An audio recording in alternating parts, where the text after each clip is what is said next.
மக்களே, இன்னைக்கு காலையில் நம்மளுடைய சேனல்ல ஒரு வீடியோ ஒன்று ரிலீஸ் பண்ணியிருந்தோம். அதுல திமுக ஆட்சி காலத்துல சமீப சில நாட்களாக நடந்த சட்ட ஒழுங்கு சீர்கேடு சம்பவங்கள் நீங்க பார்த்திருப்பீங்க. 10 வயது சிறுமியை ரோட்ல நடந்து போயிட்டு இருக்காங்க, அப்படியே வாயை பொத்தி கடத்தி கற்பழிச்சிருக்காங்க. அதே மாதிரி டிஎஸ்பி ஒருவர், மயிலாடுதுறை டிஎஸ்பி வெளியில வந்து ஆக்ரோஷமாக திமுக ஆட்சியில காவல்துறை சந்திக்கக்கூடிய பிரச்சனைகள் குறித்து ஓப்பனாக ஒரு பிரஸ் மீட் கொடுத்திருப்பாரு. அதை தவிர அரசு பள்ளி ஆசிரியருடைய மண்டைய பாட்டிலால மாணவர்கள் உடைச்சிருப்பாங்க. மாணவர்களை போதை ஆசாமிகள் போதையை போட்டு கஞ்சா போதையில வெட்ட அருவாளை கொண்டு ஓடி வர்றாங்க. இது மாதிரி சம்பவங்கள் லிஸ்ட் பண்ணி போதும்டா சாமி, எப்படா இந்த ஆட்சி முடிவுக்கு வரும் என்று டைட்டில் வச்சு போட்டோம்னா அதுக்கு முன்னாடி யூடியூப் ஆட் ஒன்று வரும் இல்லையா? நீங்க பாத்தீங்கன்னாலே எல்லா வீடியோலையுமே ரேண்டமா ஒரு யூடியூப் ஆட் வரும். அது என்ன ஆடுன்னு பார்த்தோம்னா, தமிழ்நாடு அரசாங்கத்தினுடைய டிஐபிஆர் கொடுத்த விளம்பரம் திமுக அரசாங்கத்தை அப்படியே போற்றி ஒரு அட்வர்டைஸ்மெண்ட். அங்க பெரியவர்கள்லாம் பேசுறாங்க, பொதுமக்கள்லாம் பேசுறாங்க, ஆஹா முதலமைச்சர் 100 ஆண்டு காலம் வாழணும், மீண்டும் அவர் தான் ஆட்சிக்கு வரணும் அப்படின்னு ஒரு அட்வர்டைஸ்மெண்ட்டுங்க. இதை எனக்கு காலைல பார்க்கும்பொழுது ஒரு பக்கம் ஷாக்காக இருந்தாலுமே, இன்னொரு பக்கம் இப்போலேருந்தே திமுக எப்படி தேர்தலுக்காக தன்னுடைய முழு வீரியத்தோட செயல்பட ஆரம்பிச்சுட்டாங்க. At the same time opposite சைட்ல நம்ம எந்த நிலையில இருக்கோம், தேர்தல் பிரச்சாரத்திற்காகவும் தேர்தல் வேலைகளுக்காகவும் எந்த அளவுக்கு தயாராக இருக்கோம் என்பதை நாம் ஒரு முறை அனைவருமே மறுபரிசீலனை செய்ய வேண்டும் என்பதற்காக தான் இந்த வீடியோவை பதிவு பண்றோம். அவர்களிடம் பணபலம் இருக்கிறது, படைபலம் இருக்கிறது, அரசாங்க மெஷினரி இருக்கிறது, கவர்மெண்ட் மெஷினரி என்று சொல்லுவாங்க, அது இருக்கு, டிஐபிஆர் இருக்கு, எல்லாமே இருக்கு. ஆனா ஆப்போசிட் சைட்ல நம்மள்ட்ட உண்மை இருக்கிறது. இந்த உண்மையை தினம்தோறும் நாம் உறக்க சொல்லிக்கொண்டே இருப்போம். தேர்தல் வரும் வரை தீவிர பிரச்சாரத்தில் ஈடுபடாவிட்டால் திமுக அரசாங்கம் அவங்கள்ட்ட இருக்கக்கூடிய அனைத்து பலத்தையும் பயன்படுத்தி முழு வேகத்துல அவங்க பிரச்சாரத்துல இறங்குறாங்கன்னா என்ன நடக்கும் என்பது உங்களுக்கு தெரியும், எனக்கும் தெரியும். அந்த வகையில பார்த்தோம்னா தினம்தோறும் நம்மளுடைய திமுக காரங்க ஏதாவது பிரச்சனை பண்ணிக்கிட்டே இருக்காங்க. நம்மளுடைய முதல்வருடைய டைலாக் ஞாபகம் இருக்கா? தினம்தோறும் நம்மவர்கள் எந்த பிரச்சனையும் பண்ணக்கூடாது என்ற ஒரு வருத்தத்தோட தான் நான் டெய்லி கண்விழிக்கிறேன். டெய்லி யார் என்ன பிரச்சனை கொண்டு வருவாங்கன்னு தெரியல. ஒரு புறம் திமுகவினுடைய தலைவராக, மறுபுறம் தமிழ்நாட்டினுடைய முதலமைச்சராக, மத்தளத்துக்கு இருபுறமும் அடி போல இருக்கிறது என்னுடைய நிலைமை என்று அவர் புலம்பிட்டே இருக்காரு. நம்ம திமுக காரன் விடுற மாதிரி தெரியல. டெய்லி அவருக்கு ஒரு தலைவலி கொடுத்துக்கிட்டே இருக்காங்க. அந்த வகையில் இன்னைக்கு என்ன தலைவலி கொடுத்திருக்காங்கன்னு பார்த்தோம்னா, திமுக கவுன்சிலர் மீது வழக்கு பதிவு. இவர் யாருன்னு பார்த்தோம்னா, சென்னை மணலி திமுக கவுன்சிலரும் மண்டல குழு தலைவருமான ஏவி ஆறுமுகம் மீது பண மோசடி, கடத்தல் உள்ளிட்ட 4 பிரிவுகளின் கீழ் வழக்கு பதிவு. நிலம் வாங்க ரூபாய் 16 கோடி ஒப்பந்தம் போட்டு 50 லட்சம் மட்டுமே கொடுத்ததாக புகார். நிலத்திற்கான தொகையை கேட்டபோது ஆட்கள் வைத்து ரமேஷ் என்பவரை கடத்தி தாக்கிய புகாரில் ஆறுமுகம் மீது காவல்துறை நடவடிக்கை. பொதுவாக திமுக காரங்க என்ற பெயர்ல யாராவது இது போன்ற குற்றச்சாட்டுகள்ல மாட்டினாங்கன்னா, நியூஸ் வந்துச்சுன்னா ஃபர்ஸ்ட் வேலை என்ன தெரியுமா பண்ணுவாங்க?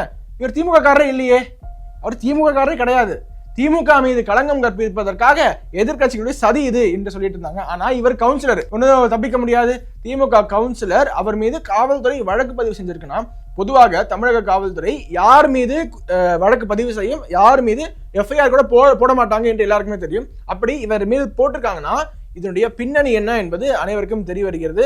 இது பிரைமா ஃபேசி இருக்கா இல்லையா என்பதை நீங்களே புரிஞ்சுக்கோங்க. எவ்வளவுதான் நம்மளுடைய முதலமைச்சர் புலம்பினாலும் தினம்தோறும் நம்மவர்கள் எந்த பிரச்சனையும் செய்யக்கூடாது என்று அவர் ஆசைப்படுறாரு. ஆனா தினம்தோறும் நம்மவர்கள் பிரச்சனை பண்ணிக்கிட்டே இருக்காங்க. ஏன்னா பிரச்சனை பண்ணுவது, சண்டைகள் செய்வது, இது மாதிரி கட்ட பஞ்சாயத்து, பண மோசடி செய்வது என்பது திமுகவுடைய ரத்தத்துல இருக்கு. அதை எப்படிங்க மாற்ற முடியும்? அது மட்டும் இல்ல, இது முதலமைச்சருக்கு இன்னொரு தலைவலி என்ன தெரியுமா? மாநகராட்சியை கண்டித்து ஊழியர்கள் போராட்டம். எந்த ஊழியர்கள் தெரியுமா? சென்னை மாநகராட்சியில் பணியாற்றிய ஒப்பந்த தூய்மை பணியாளர்களை திடீரென இடமாற்றம், இரவோடு இரவாக வேறு நிறுவனத்திற்கு இடமாற்றம் செய்த மாநகராட்சி. பணி நிரந்தரம் செய்யாத தமிழக அரசை கண்டித்து வேலை நிறுத்த போராட்டம். இவங்க மட்டும் தாங்க பாக்கி இருந்தாங்க திமுக ஆட்சியில போராடுவதற்கு.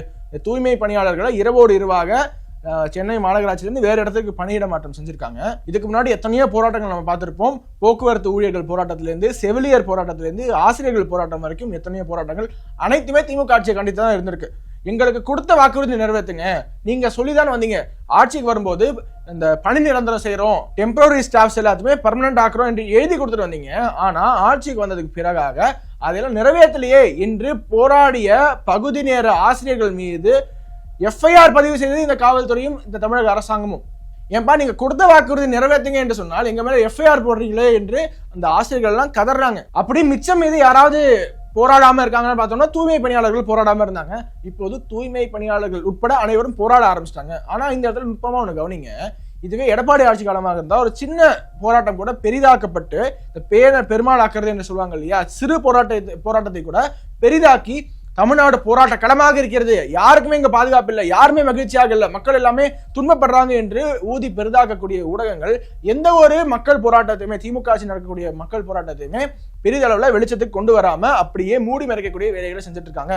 அதனாலதான் திமுக அரசாங்கத்தினால எங்களால 240 ஜெயிக்க முடியுது. சாரி 234, ஆமா 234 கம்ஃபர்டபுளா நாங்களே ஜெயிப்போம் என்று மாறி மாறி திமுக காரங்களா சொல்றாங்கன்னா அதுக்கு காரணம் என்ன?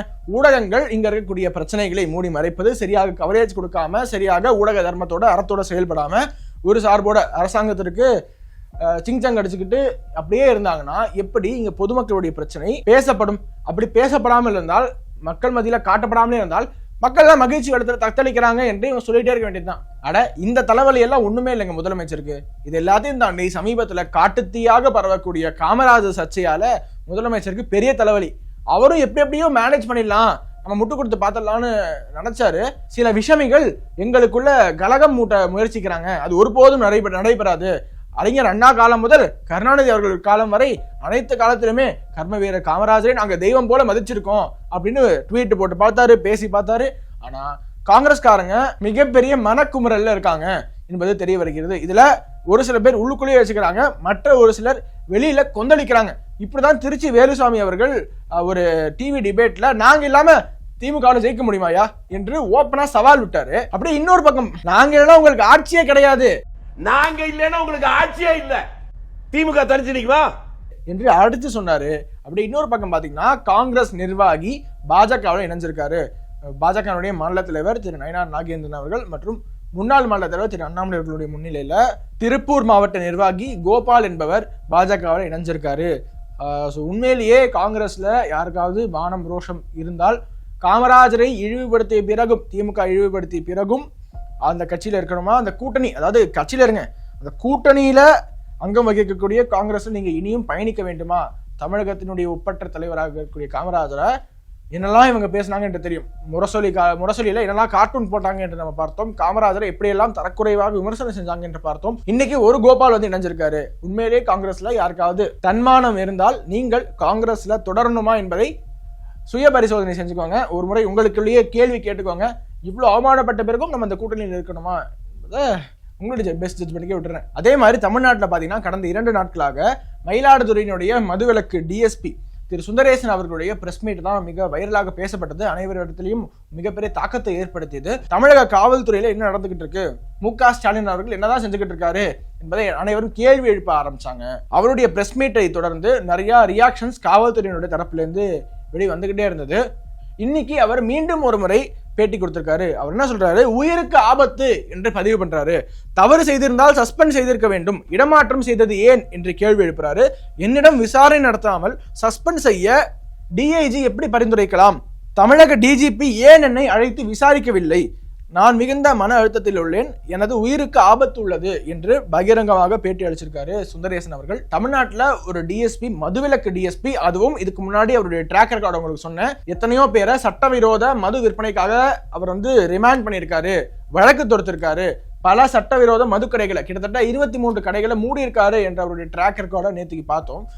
அப்பேற்பட்ட ஒரு ஆபீசர் ஓப்பனாக வந்து சொல்றாருன்னா மன அழுத்தத்தில் உள்ளேன் என்று பதிவு பண்றாரு. நேற்றுக்கு பல ஆபீசர்ஸ், தமிழக காவல்துறையில பல ஆபீசர்ஸ் இது மாதிரி மன அழுத்தத்தில் இருக்காங்க என்று பதிவு பண்றாருன்னா this is definitely not a joke.